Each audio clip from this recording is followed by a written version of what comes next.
اے پیغمبر، مسلمانوں کے سامنے اس موقع کا ذکر کرو جب تم صبح سویرے اپنے گھر سے نکلے تھے اور احد کے میدان میں مسلمانوں کو جنگ کے لیے جا بجا مامور کر رہے تھے۔ اللہ ساری باتیں سنتا ہے اور وہ نہایت باخبر ہے۔ اے پیغمبر، یہاں سے چوتھا خطبہ شروع ہوتا ہے۔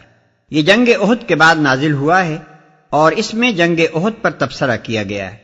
اوپر کے خطبے کو ختم کرتے ہوئے آخر میں ارشاد ہوا تھا کہ ان کی کوئی تدبیر تمہارے خلاف کارگر نہیں ہو سکتی بشرطے کہ تم صبر سے کام لو اور اللہ سے ڈر کر کام کرتے رہو۔ اب چونکہ احد کے میدان میں مسلمانوں کی شکست کا سبب ہی یہ ہوا کہ ان کے اندر صبر کی بھی کمی تھی اور ان کے افراد سے بعض ایسی غلطیاں بھی سرزد ہوئی تھیں جو خدا ترسی کے خلاف تھیں، اس لیے یہ خطبہ جس میں انہیں ان کمزوریوں پر متنبہ کیا گیا ہے مندرجہ بالا فقرے کے بعد ہی متصلاً درج کیا گیا۔ اس خطبے کا انداز بیان یہ ہے کہ جنگ احد کے سلسلے میں جتنے اہم واقعات پیش آئے تھے ان میں سے ایک ایک کو لے کر اس پر چند جچے تلے فقروں میں نہایت سبق آموز تبصرہ کیا گیا ہے۔ اس کو سمجھنے کے لیے اس کے واقعاتی پس منظر کو نگاہ میں رکھنا ضروری ہے۔ شوال 3 ہجری کی ابتدا میں کفار قریش تقریباً 3000 کا لشکر لے کر مدینہ پر حملہ آور ہوئے۔ تعداد کی کثرت کے علاوہ ان کے پاس ساز و سامان بھی مسلمانوں کی بنسبت بہت زیادہ تھا، اور پھر وہ جنگ بدر کے انتقام کا شدید جوش بھی رکھتے تھے۔ نبی صلی اللہ علیہ وسلم اور تجربہ کار صحابہ کی رائے یہ تھی کہ مدینہ میں محصور ہو کر مدافعت کی جائے، مگر چند نوجوانوں نے جو شہادت کے شوق سے بےتاب تھے اور جنہیں بدر کی جنگ میں شریک ہونے کا موقع نہ ملا تھا، باہر نکل کر لڑنے پر اصرار کیا۔ آخر کار ان کے اصرار سے مجبور ہو کر نبی صلی اللہ علیہ وسلم نے باہر نکلنے ہی کا فیصلہ فرما لیا۔ 1000 آدمی آپ کے ساتھ نکلے، مگر مقام شوط پر پہنچ کر عبداللہ ابن ابی اپنے 300 ساتھیوں کو لے کر الگ ہو گیا۔ عین وقت پر اس کی اس حرکت سے مسلمانوں کے لشکر میں اچھا خاصا اضطراب پھیل گیا، حتیٰ کہ بنو سلمہ اور بنو حارثہ کے لوگ تو ایسے دل شکستہ ہوئے کہ انہوں نے بھی پلٹ جانے کا ارادہ کر لیا تھا، مگر پھر اولو العزم صحابہ کی کوششوں سے یہ اضطراب رفع ہو گیا۔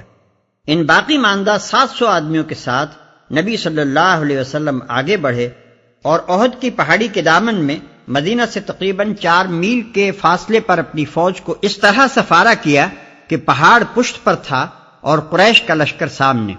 پہلو میں صرف ایک درہ ایسا تھا جس سے اچانک حملے کا خطرہ ہو سکتا تھا۔ وہاں آپ نے عبداللہ بن جبیر رضی اللہ عنہ کی زیر قیادت 50 تیر انداز بٹھا دیے اور ان کو تاکید کر دی کہ کسی کو ہمارے قریب نہ پھٹکنے دینا، کسی حال میں یہاں سے نہ ہٹنا۔ اگر تم دیکھو کہ ہماری بوٹیاں پرندے نوچے لیے جاتے ہیں تب بھی تم اس جگہ سے نہ ٹلنا۔ اس کے بعد جنگ شروع ہوئی۔ ابتداءً مسلمانوں کا پلہ بھاری رہا، یہاں تک کہ مقابل کی فوج میں ابتری پھیل گئی، لیکن اس ابتدائی کامیابی کو کامل فتح کی حد تک پہنچانے کے بجائے مسلمان مال غنیمت کی طمع سے مغلوب ہو گئے اور انہوں نے دشمن کے لشکر کو لوٹنا شروع کر دیا۔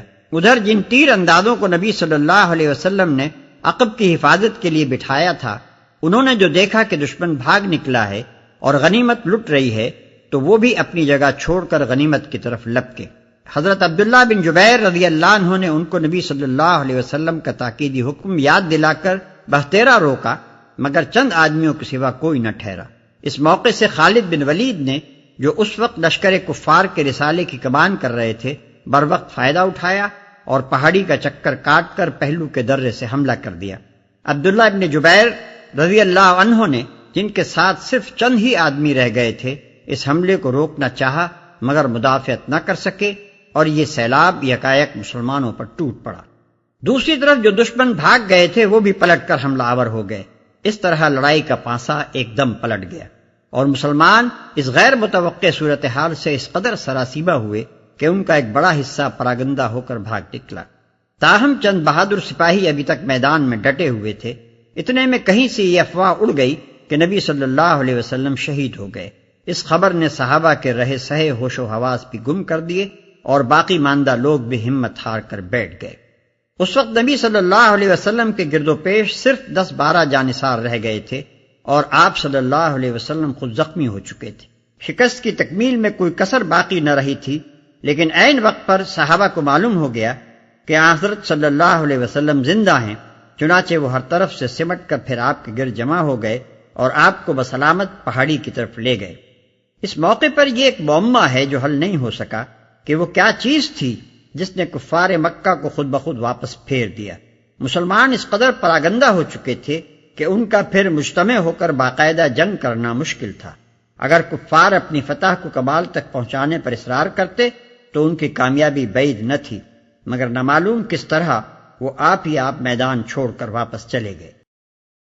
یاد کرو جب تم میں سے 2 گروہ بزدلی دکھانے پر آمادہ ہو گئے تھے، حالانکہ اللہ ان کی مدد پر موجود تھا اور مومنوں کو اللہ ہی پر بھروسہ رکھنا چاہیے۔ 2 گروہ بزدلی دکھانے پر آمادہ ہو گئے تھے۔ یہ اشارہ ہے بنو سلمہ اور بنو حارثہ کی طرف، جن کی ہمتیں عبداللہ بن ابی اور اس کے ساتھیوں کی واپسی کے بعد پست ہو گئی تھیں۔ آخر اس سے پہلے جنگ بدر میں اللہ تمہاری مدد کر چکا تھا، حالانکہ اس وقت تم بہت کمزور تھے، لہذا تم کو چاہیے کہ اللہ کی ناشکری سے بچو۔ امید ہے کہ اب تم شکر گزار بنو گے۔ یاد کرو جب تم مومنوں سے کہہ رہے تھے، کیا تمہارے لیے یہ بات کافی نہیں کہ اللہ 3000 فرشتے اتار کر تمہاری مدد کرے؟ مسلمانوں نے جب دیکھا کہ ایک طرف دشمن 3000 ہیں اور ہمارے 1000 میں سے بھی 300 الگ ہو گئے ہیں تو ان کے دل ٹوٹنے لگے۔ اس وقت نبی صلی اللہ علیہ وسلم نے ان سے یہ الفاظ کہے تھے، بے شک اگر تم صبر کرو اور خدا سے ڈرتے ہوئے کام کرو تو جس آن دشمن تمہارے اوپر چڑھ کر آئیں گے اسی آن تمہارا رب 3000 نہیں 5000 صاحب نشان فرشتوں سے تمہاری مدد کرے گا۔